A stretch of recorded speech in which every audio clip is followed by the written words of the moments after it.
Hello, Internet, and welcome to the Free-to-Play Cast. I'm Mike Byrne, a.k.a. magicman from MMOBomb.com. This is episode 166. We're recording on Tuesday the 19th instead of Wednesday because Mr. Zach Sharps is with us today, and he had some schedule changes. So if something big happens on Wednesday, since you're watching this Thursday, and we didn't cover it in this show, don't put in the comments that we missed it. We recorded on Tuesday. We'll get to it next week. But joining me to talk games and talk some terms, Mr. Zach Sharps from Free to Play Weekly. What's up? Nothing much. What's going on with you? I can't complain. Blade and souling it up. Blade and soul. Blade and souling it up. I'm enjoying it. Blade and soul. Yes. Finally available today for those that did not partake in the Head Start. Also on the line, you see her, lower left corner there, Ms. Quinlan Bowers. Hey. Look at you with your hat. Yes, I'm wearing hats until I find a new hairdresser. That's all this is. Where's Domino? He's eating, over there. Domino's decided not to partake of the show this week. Had enough of Mr. Jason Winter's shit last week.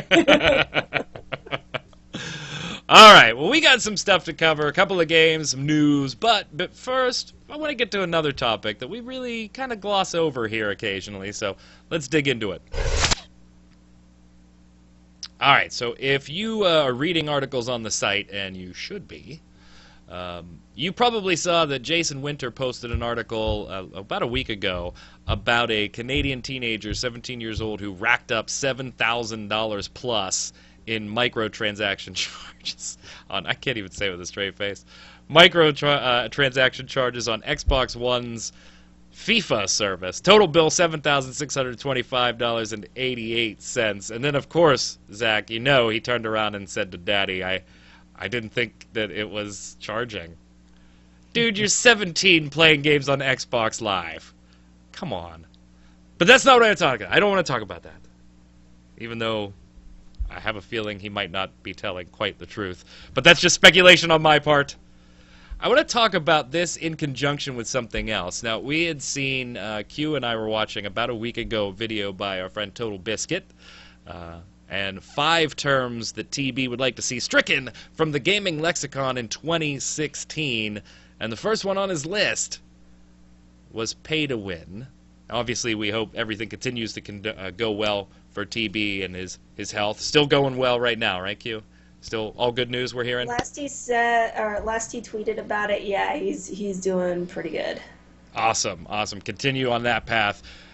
Video talked about pay to win, Zach, and I know it's a topic very near and dear to your heart, but it might be a term, Total Biscuit speculates, that is just kind of tossed around and doesn't have the meaning that it once did, where it actually spoke to one particular thing. And now it's just such a broad, almost dismissive slam against a game that somebody may not like. So here's what I want to do. I want to get your feelings, both of you, on pay to win as a term and its usefulness anymore in the way TB presented it. And then I've got a few things here, few things that these gaming companies tend to do that I want to get everybody's opinion on. Are you okay with it? Do you not like it? Or will it flat out just make you not play a game if somebody does one of these things? So I'm going to turn it over to you, Zach, first, just for your initial thoughts on the term pay to win and its usefulness to us anymore. I found myself in agreement with TB. I mean, I go off of the oldest definition of pay to win, which is why whenever I mention pay to win, a lot of people usually don't agree with me because it's been so morphed over the period of free-to-play evolution that it now basically could fall under any game that's released. So my definition for pay to win, and I always make it clear, is essentially if there's something in the game's cash shop that you cannot get at all in the initial game that gives power, additional power, then it's pay to win. So in other words, that's why I wouldn't have basically put Arcade as pay to win, because of the fact that there is a currency converter and you can get everything in the cash shop for basically free. Now, of course, there's a steep, curve, and I always say that from the beginning, there's a steep grind with that game, but I certainly wouldn't put it under the pay-to-win category because I hold true to that definition. The reason why I do is because when it comes to just the pay-to-win definition in general, That's not my dog this time, by the way. I yeah, just want it's that my known dog. for the YouTubes that is not my beagle this time. Yeah, that's my sister's dog. But when it really comes down to like what a lot of people's definition is, you could put League of Legends. Okay, someone's at the Somebody's door. at the door. Someone is at the door. No one's home except for myself. So they're gonna have to just whatever. Um, but yeah, it's one of those things where I look at like DC Universe Online, which you can easily classify under my definition of pay to win. But I think that's more having to do with just the fact that it's not labeled properly as a game, where that game should be a freemium title or a pay to play title. But they decided to put the free to play tag on it to try and get more people involved with the title. So I really don't care for the new definition of pay to win because you can put League of Legends,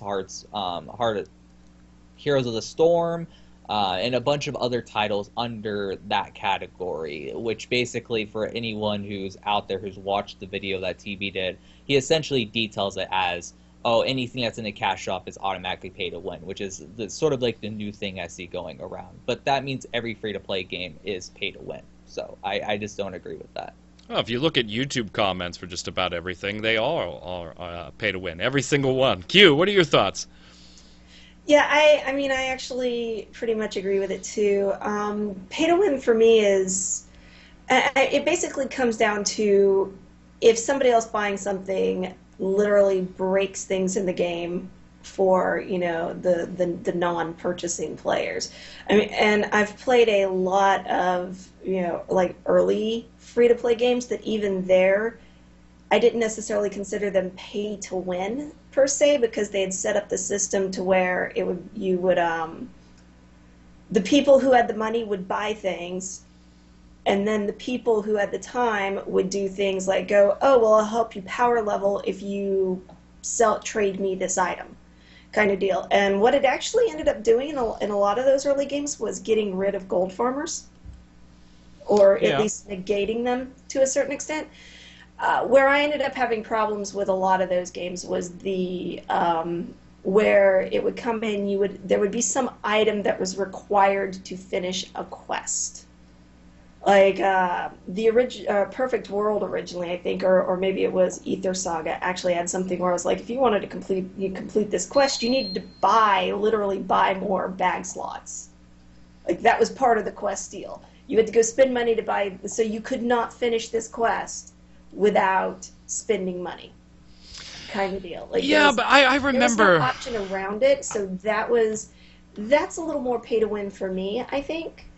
But it's still not. It still comes down to is it kind of a game breaking thing, you know, for the people who aren't spending money in the game.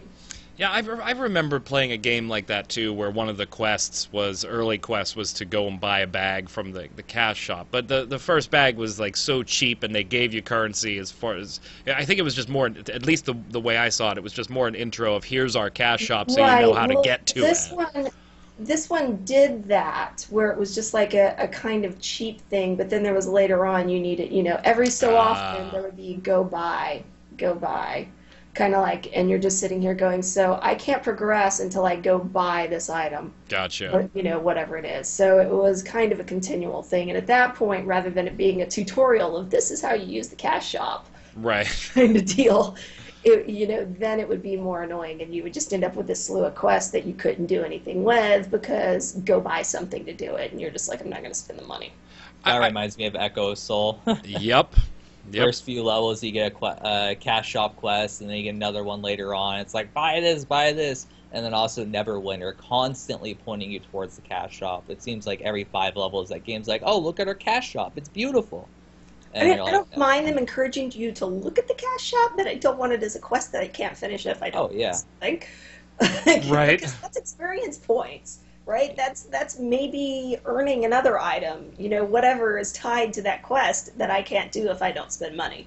Yeah, I think here's where I kind of think it fell off. Like the original pay-to-win term, and TB goes into a lot more history than we're going to go into here just for the sake of our discussion. Watch the video. I'll put it in the link, or I'll put it in the info below.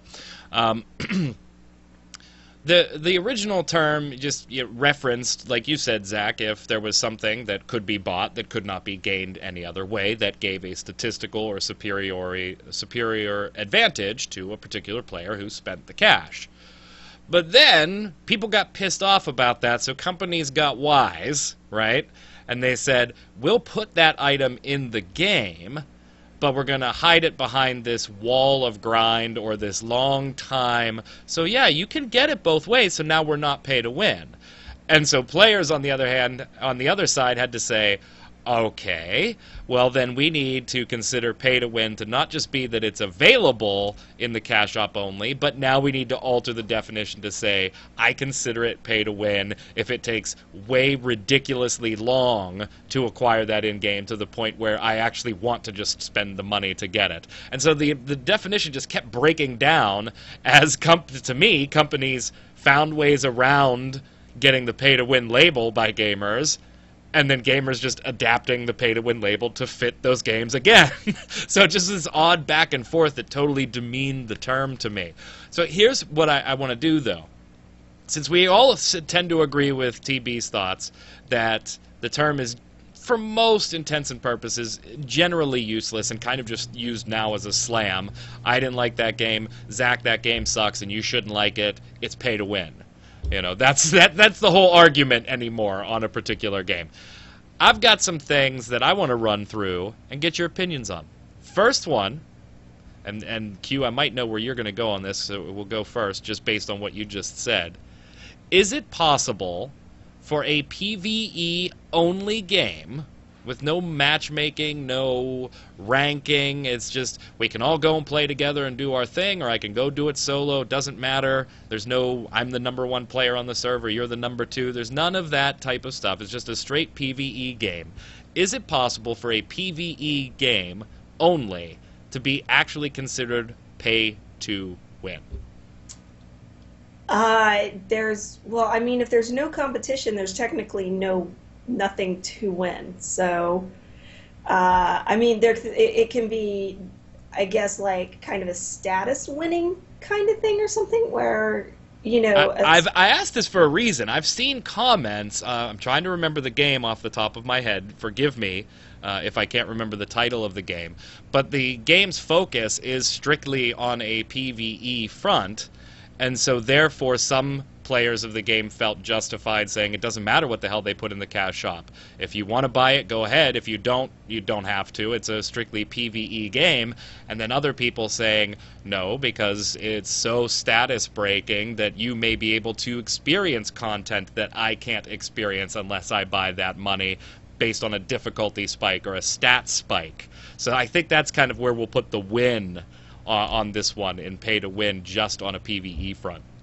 Yeah, I mean, the other, I guess, potential win on the PvE front is the rating system.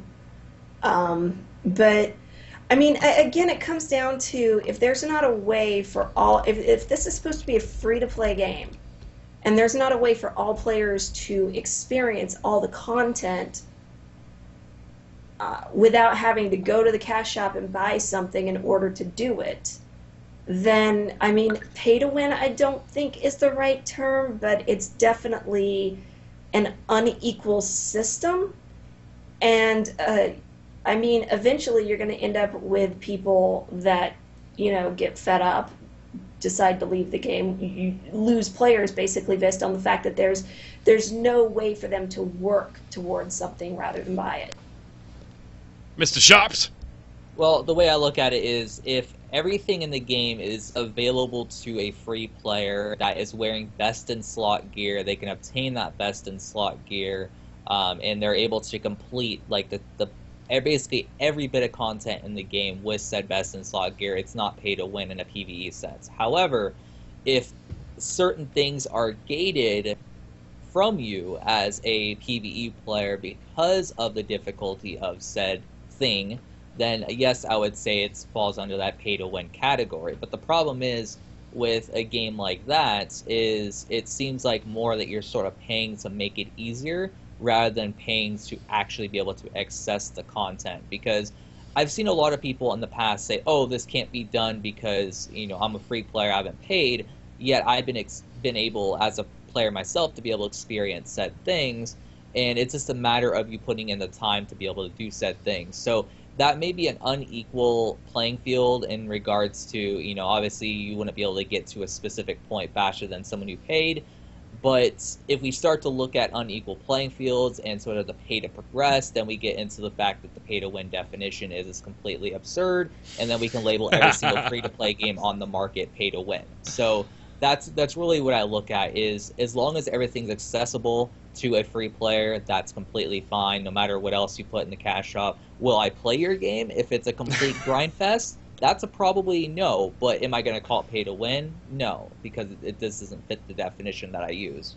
Yeah, I don't think companies, or at least most companies in this day and age, are going to put in a PvE game too many stat breakers like that. There's certainly things that would give you a statistical edge in a PvE game, but I just can't imagine companies in this day and age, too many of them, particularly the bigger free-to-play companies, in a PvE-only environment putting a sword that's absolutely unobtainable any other way, simply because it just sounds wrong for doing it, even if they thought they were totally justified and it didn't do anything, you could just buy it and great. So I don't think there's going to be too much pay-to-win in a PvE environment. It's just when you add that competitive, even if it's just like you said, Q, even if it's just like a ranking board in a PvE environment, anytime there's competition of any type, whether it's PvP or I want to beat you on a rating leaderboard or whatever, that's when the old pay to win creeps in. Now I've got a list. I don't want you to tell me if these are pay to win or not, because most of them aren't going to be by the strictest definition of the terms that the three of us use. But I'm interested to see, and I want to know where the viewers lay on some of these items, whether you're okay with some of these items or practices in free-to-play games, or if they just turn you off to the point that you wouldn't play it anymore. Zach, you ready? Yep. Rapid fire, brother. Lock boxes. No. You won't play it. I'll play it, but I don't consider it at all an issue. No. Oh, okay. So you say no, it's not an issue to you. Lock boxes. Yeah, not an issue. Q. No, not an issue. I mean, I know for some people it is based on the earning the keys to unlock the lock boxes.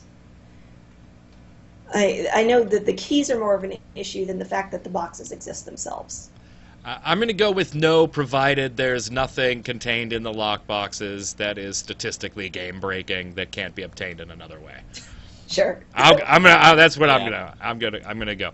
And like Neverwinter, putting the mounts and stuff in lock boxes. I don't care. I just wish they'd stop spamming my chat, letting me know every time somebody got one of the damn mounts. Please stop that. I don't care. I don't know Hey Diddy 777. And if I did, he would tell me he got the mount. How about pay for time reduction, Zach? You know this mechanic, right? Yeah, pay for time reduction. It's something that I'll notice right away that I do not like about a game, but it's not something that I would call pay to win at all. So no, I'm not. We're not putting the pay to win on it. It's would you play a game like it that? Depends. Triad Wars was a great example of this, and then of course, all those little browser/mobile games where you're building farms and castles and stuff, and you can build your castle in 10 hours or give us $3 and it's built instantly. That's the type of timer we're talking about. It depends really how bad it is. I mean, you look at like World of Warcraft with their system that they put in with the garrisons, and the fact that you have the time-based mechanics in regards to that. As far as I know, you can't pay past them. But if they made it so you could pay past them, would I really care? Probably not.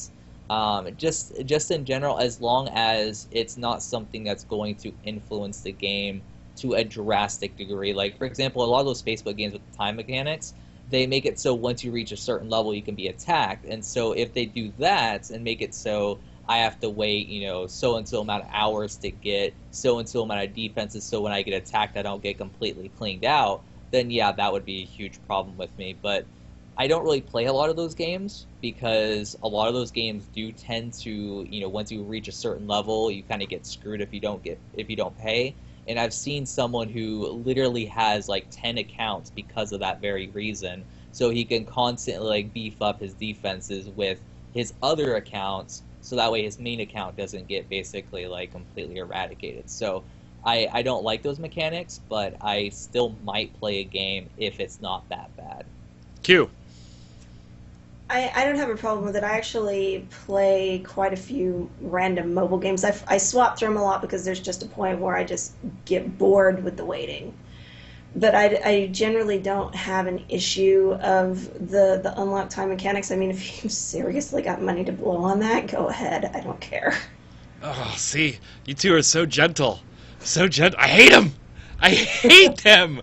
Burn them to the ground. I hate that style of gameplay. Ironically, Winning Putt, a golf game by Bandai Namco, is the only one so far that I've actually been... They have a time-based thing in there as far as skills go, or training goes. And it's the only game I've ever come across so far that I'm okay with it, because you literally can go do 900 other things and just let the timer run out. You don't need to sit there and wait for it. It's not going to hinder you. But I hate them. I hate them. I won't play those Facebook games, those mobile games, the browser games. I've done first looks on them, and they're the first things I mention because I hate that. I hate that feature. I can't believe you guys are so gentle about it. You know what? Part of the reason I might be is because my first MMO ever was EVE Online, and when you stop and think about it, you weren't paying for it. You know, there wasn't a you can unlock it with pay, but I spent a lot of time just waiting on my skills to do their thing, because you just tell it and it would be like X amount of hours before you actually have this skill. You know, and then it would be days or months. Like, there are skills in EVE that it takes you months to actually get once you open the book and set the timer. Yeah, and that's really the thing. Like, as long as it doesn't impact the game that much, I'm fine with it. But when you get to, like, Facebook level games level, then that's really when I start to have an issue where everything is timed, everything could be bought past. That's an issue. But like, if you look at like Age of Wushu, which has time-based skills, which could be sped up by being a premium, because I think it goes through offline as well, where if you're not premium, then it's, you know, it's only whenever you're logged in. Or like EVE Online, where you can't bypass them, but you still have to wait. I'm fine with that as long as it's done in a strategic and meaningful sense, because obviously you're not going to become a master pilot like in EVE in a matter of just like 1 hour. It's not realistic in that sense. So I kind of liked how they did that skill progression, because it kind of makes you feel like it's more realistic in a time sense of how fast you could become like an elite pilot in that regard. So it just matters how they do it. What's the chance of me playing a game with that stuff? Slim to none, but it just depends how they do it. You guys are softies. You're a bunch of softies. All right, what about paying for cosmetic changes, things like that? Now, I'm talking about severely limiting. I'm not talking about going and playing League of Legends and you buy a different skin. But we've come across games where, hell, even Star Wars The Old Republic, in my book, is guilty of this now. If you go and create a new character as a totally free player, you've never bought a new race or anything, your customization options are very, very, very, very, very limited unless you shell out some money for some of that stuff. Pro, con, what do you think, Hugh? So you're not talking about like just the going in and rejiggering your stuff in the barbershop, paying for it. You're talking about like... Yeah, you know, all games are going to do that, and I think we're all going to be okay with that. If there's a new hairstyle I can go and buy, and I really want that for my character, here's $2 so I can get fine. You know, if we really want it, we'll buy it. I'm talking about the feeling of limiting content, character creation content even, to free players simply to try and milk a purchase. Yeah, no, I mean, that's supposed to be, you know, one of the benefits of playing things like MMOs and stuff is that you do, you know, you're creating a character that within the system the game has is, you know, is close to individual as possible. And if they go, all right, well, you have these six hairstyles out of 30, because you're not paying, then yeah, no, that's not cool. Q's on her way out. Zach? No, and I can say and sum it up with one game, Path of Exile. Fair point. That's just about it, because everything in that game that looks really, really cool is locked behind the cash shop in a sense. I mean, there is probably some examples of really cool things that aren't, but like if you look at their item mall, you see like what's on there, like, oh my god, I want that. And that's sort of how they basically bring in revenue, is through cosmetic items. And they also don't really have a character customization. You just pick your class, which is assigned a gender by itself because of the storyline, and that's what you have to play. So I don't really care too much. I more care about the gameplay and the gameplay elements that the game brings forth that's different from other games on the market, rather than just my character. So Doesn't bother me at all. I don't care. It doesn't matter how limited. I actually didn't realize how limited Star Wars: The Old Republic has become on that front until my son rolled a character like 3 or 4 days ago on a new free-to-play account. Because I don't think about it. I just sub when I'm playing Star Wars, so I didn't realize how limited. But to me, I don't care about character customization. I'm not sitting there fine-tuning a character for 40 minutes before I launch into a game. So really doesn't matter to me, but I can see how it would bug people. Last one up. I'm not talking about DLC here, which most games you're going to pay for. Some games they offer it free and all that good stuff. I'm talking about actually having content gated, and I think in terms of something like a Dungeons and Dragons Online, where actual parts of the main starting world, not additional story content and things like that, but parts of the main world are gated by a purchase. Are you all right with it, Q? No, if it's part of the basic game, and then they turn around and go, yeah, you can't play the basic game because you're not paying, then there's no point as a free player to be in there. Now, if you're just going to straight up sub, then obviously it's not going to matter as much to you. But it's still it unbalances your. For one thing, it unbalances the amount of people that are around to play after a while.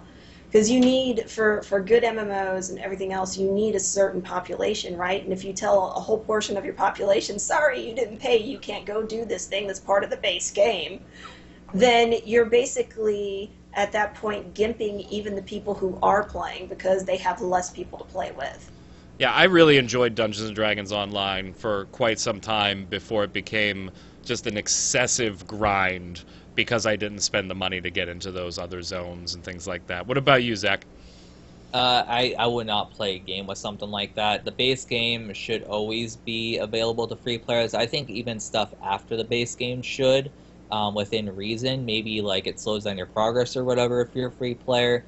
But I look at games like DC Universe Online that has a huge population, especially on PlayStation 4, that has a huge issue with DLC, where every single DLC that comes out is like $5 or whatever. You can pay past it by just getting a sub, but if you don't have a sub and you don't pay for the DLC, you're not ever going to be at a competitive level because how quickly gear accelerates the growth of your character in that game when you hit cap. And so I see an issue with it, especially in that regard, the DLC regard. But as far as like the base game, it's something that I think is like a completely, I guess you could say, exotic thing. I have not really seen too many games do that, especially like Guild Wars 2. Guild Wars 2 at least had the base game unlocked, and then you can purchase the expansion after that. Some people don't agree with that they made the expansion behind a paywall, but they have to make some money somehow, and a lot of these games go free to play from a different model, essentially just to give a trial of some sort, a massive trial to players to entice them to purchase like the expanded version of the game, which is under their previous model. So I would not play a game where the base stuff is... Games like EverQuest continue to do that same type of thing, where you pay for the most recent expansion. So it's not like unheard of what Guild Wars 2 did with theirs. Yeah. So that's a few of the terms. I know there's a ton of other things. MMO Bombers coined the phrase years and years ago on a free-to-play cast, pay to have fun. So that was in reference to it taking 7,000 hours to grind something out versus just buying it from the cash shop. Then they didn't consider that pay to win. They considered that pay to have fun so that you could just go and avoid the grind. But let us know what you think of all those different things in the comments below. And if you have an aspect of a free-to-play game / monetization model that you want to see what our opinions are, throw it in the comments below. Now let's get to some game news before we slide over to the bombs. This week, TERA kind of pissed people off there, Q. They, our friends at TERA, NMAS Studios, or NMAS Entertainment. So last week they revealed, what they were going to do for 2016. They kind of did their sum up of 2015, segue into 2016 producer's letter, and in 2015 you have to argue that TERA had a hell of a year, Zach. They released multiple classes. They dropped the Fate of a Rune expansion. They changed a couple of things. They added the guild housing. I mean, it had a pretty damn good year, and the updates came on a pretty consistent clip. And they celebrated that, rightfully so. And then, Q, things turned a little downhill, didn't they? Yeah, I mean, they outlined their plans for 2016, and it came down to, at the end, what everybody ended up being angry about was the fact that content that they were hoping for earlier wasn't going to come out till, what, March? March. I believe. So, of course, everybody, you know, kind of did the whole internet thing, which came down to, why aren't you doing it this a different way? And I think they actually...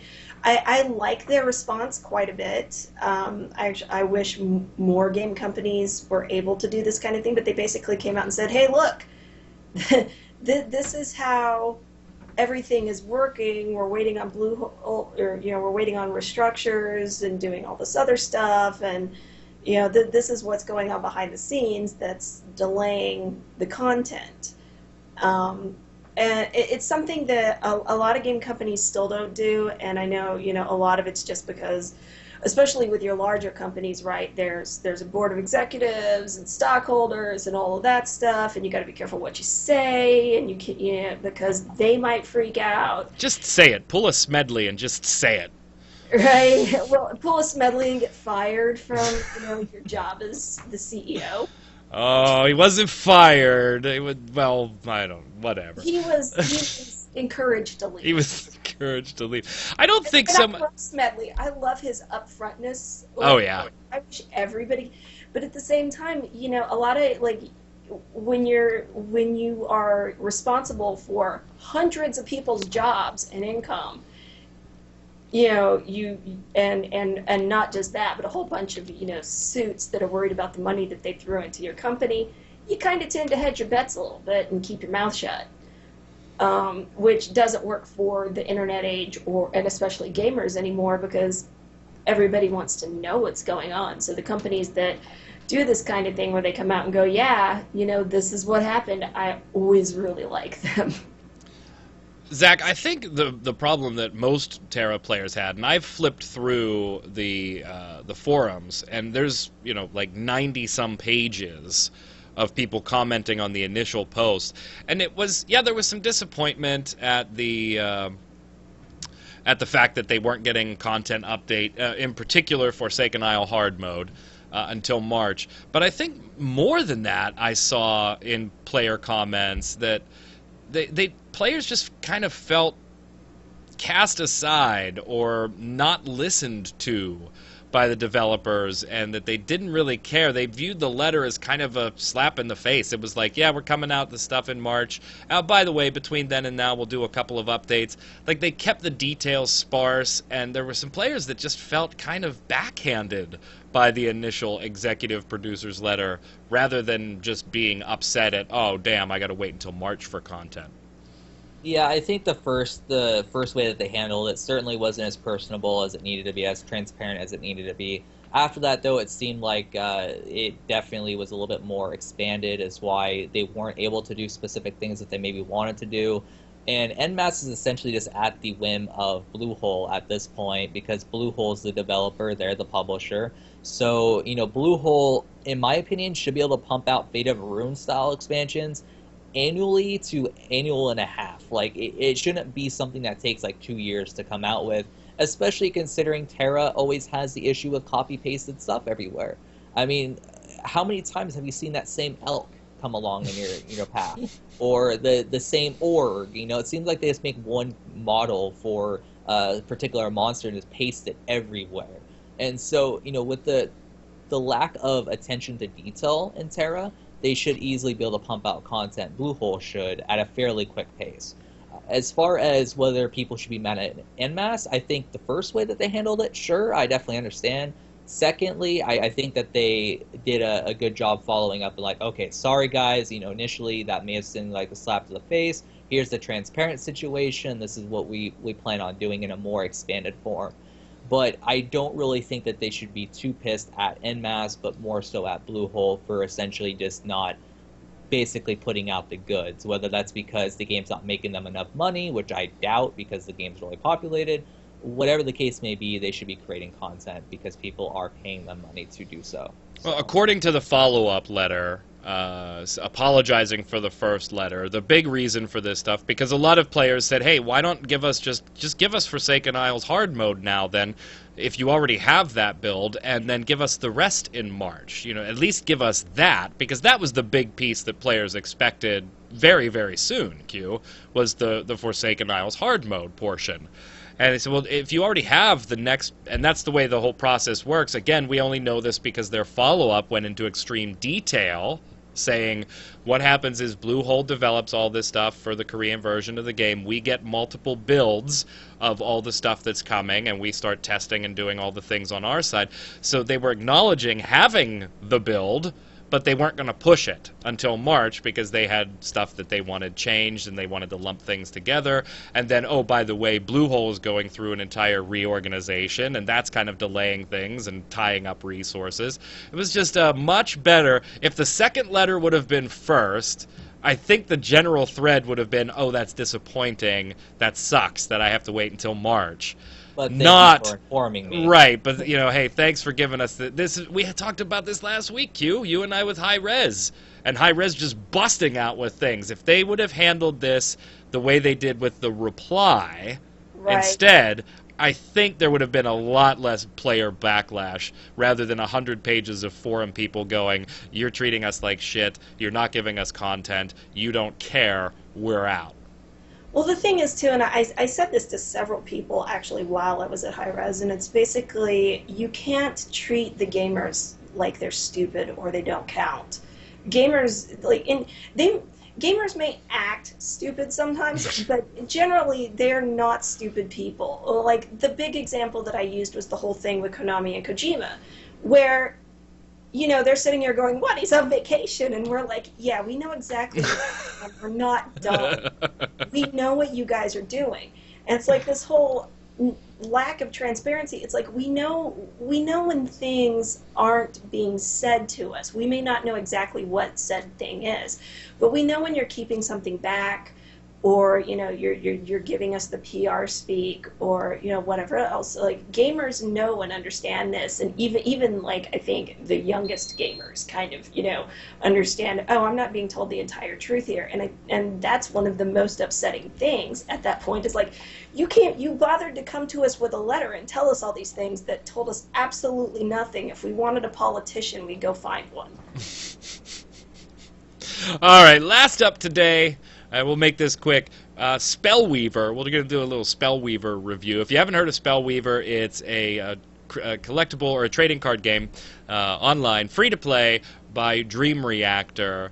And right now it's in open beta. Technically comes out in the beginning of February, but feel free to go and give it a play. It's a quick download. Kind of a hybrid. I've seen viewers call it a hybrid between Magic the Gathering and Hearthstone. And after playing it for hours and hours and hours, I tend to agree.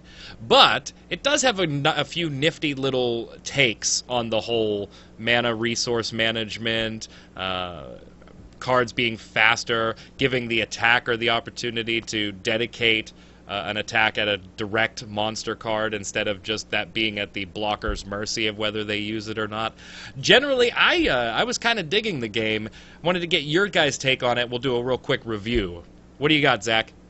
Well, I watched your first look just because I was trying to just get more into Blade and Soul, but Spellweaver is one of those things where it looked like it might be appealing because it's a card game. I love card games. I played Magic Duels. I play Hearthstone from time to time. I play Duelist, which is a semi-card game in a sense, but mostly board game. And it's one of those things where if you look at the aesthetics of it without looking at the mechanics, you probably would be off-put because the game doesn't look like it's that high quality from an appearance perspective. But as far as mechanics go, it looks like it might be at least entertaining. So I might check it out in the future, but they definitely do need to work on their aesthetics because just looking at the appearance of the game, the first impressions you get is, oh, it's like a Facebook card game.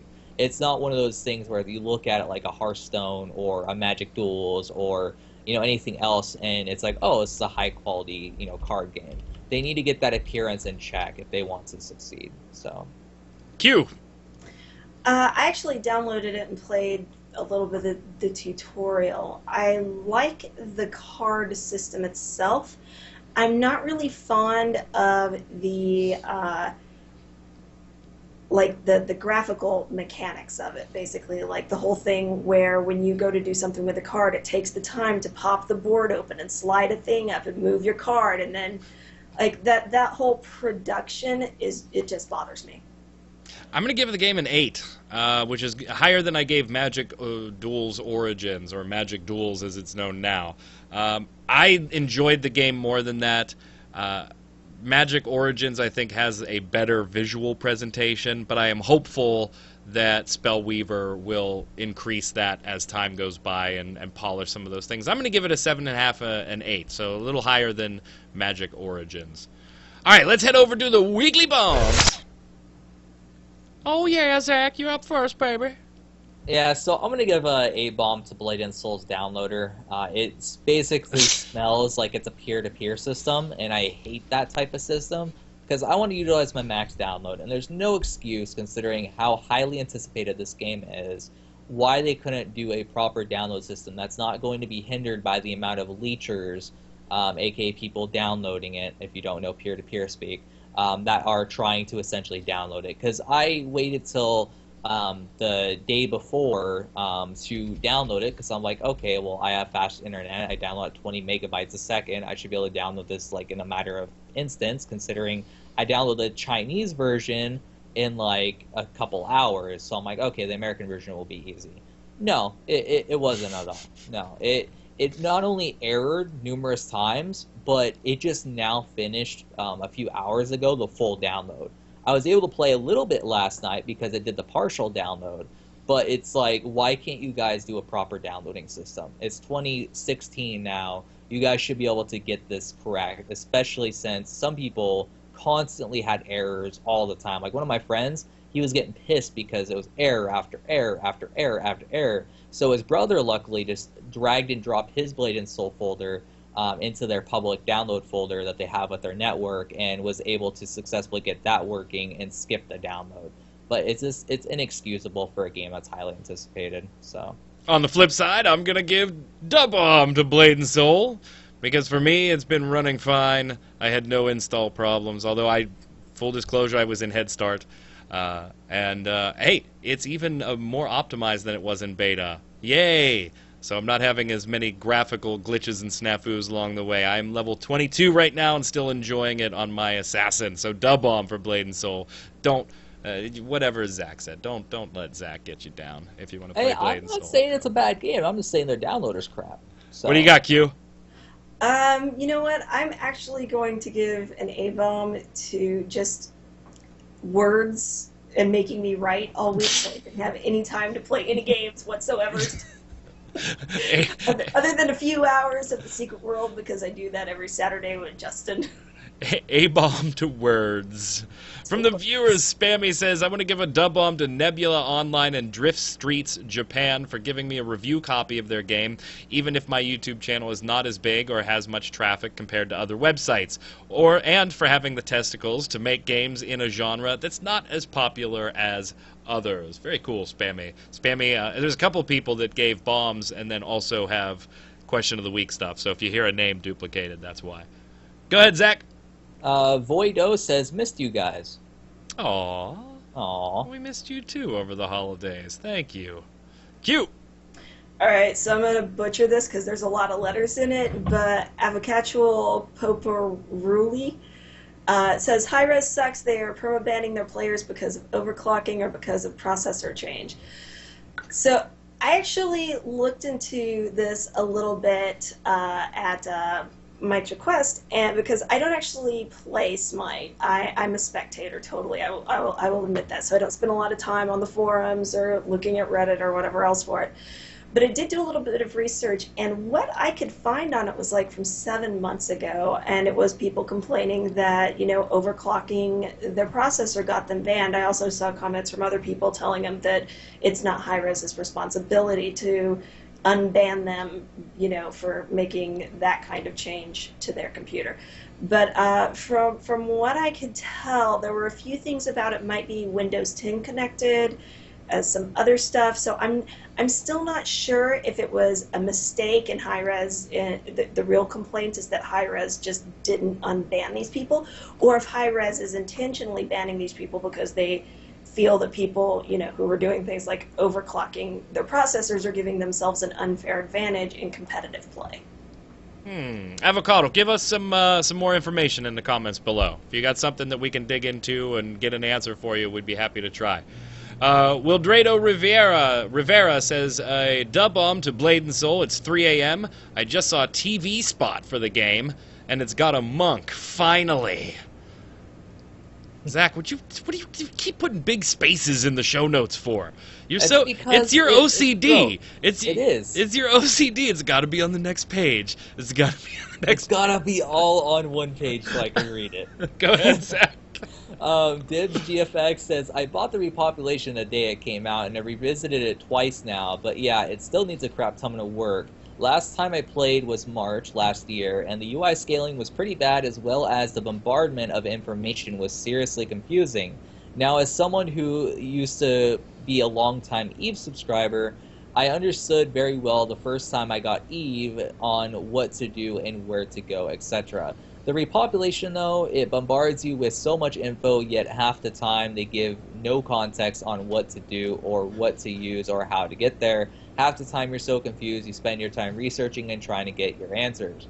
And by the time that you end up, by that time you end up giving up. I agree at the beginning it was not that good as far as information getting, but I didn't have too much of an issue with it. Personally, but I think that they definitely need a lot of work to be done with that game, especially when you could stand from like one little tiny square on the map and you can walk across to another square and it just completely like breaks your frame rate, and you can just walk back and forth and see this happen. I've had access to that game for literally years now and still have yet to do a first look, just because there's nothing really entertaining to show you yet. And that's if you can get it to behave long enough that it could actually be recorded. So it's got some work, and the hero engine stuff isn't going to make that any easier anytime soon. Go ahead, Q. I just want to point out Mike was complaining about Zach's OCD, and he's sitting here correcting grammar. Shut up! Sky Shadow says, I have a huge A-bomb from Blizzard. I recently got StarCraft Legacy of the Void. Excited I go to play the campaign. But wait, what is that? It's a DLC game, it's barely out, and it already has DLC. To be clear, I have no problem with buying expansions, but the game was not even 3 months out, and it has the option to buy DLC. What? But wait, there's more. The whole thing is split in 3 parts. One is coming out the 1st of December 2016. I feel like a dumb kid that has to buy the arms and legs to his brand new action figure. Shame on you, Blizzard. Yeah, I don't like this little trend right now. We just saw it with Hitman, the new Hitman game, being broken up and pre-orders refunded, actually. And because sucked. They're going to break it into episodes that eventually will cost you the same amount of money, $60. And then we've got Final Fantasy VII's remake. Now, we're not quite sure how that one's going to go, because if the way they worded it, Final Fantasy XIII is technically multi-episodic, but that's 3 full games. So we don't know quite what they're doing with Final Fantasy VII yet. I don't like this trend. I don't like this trend at all. I'd rather wait to have your game in December and have a full game than to get a third of it in March, a third of it in August, and a third of it in December. I don't like that. You know what? I play the Telltale games, and all of those are episodic, and it has not bothered me. But I do think the Hitman thing really, if nothing else, they should have just said, okay, your pre-order counts toward the entire thing. You don't have to worry about buying the individual games. I think they're going to end up making it so to where it actually costs more in the end. Right, and I don't think, I think that's definitely a possibility, because they're estimating their costs right now. But I also think that they almost had to do it that way, as much as it sucked, because how can you say, no, we're not going, you know, what are we going to do? Issue refunds on a case-by-case basis if people decide, no, I don't want you to have my $60 if it's going to take 3 episodes over the next year for me to get all the content. I want my money back. I think it was smarter to ultimately say, let's just give everybody their money back now. I guess for workload, but it's not like companies haven't had to do that before. True. It's all about their shareholders. I mean, the moment that we stop allowing them to do this, as far as, you know, voting with our wallet, is the moment that they stop doing it.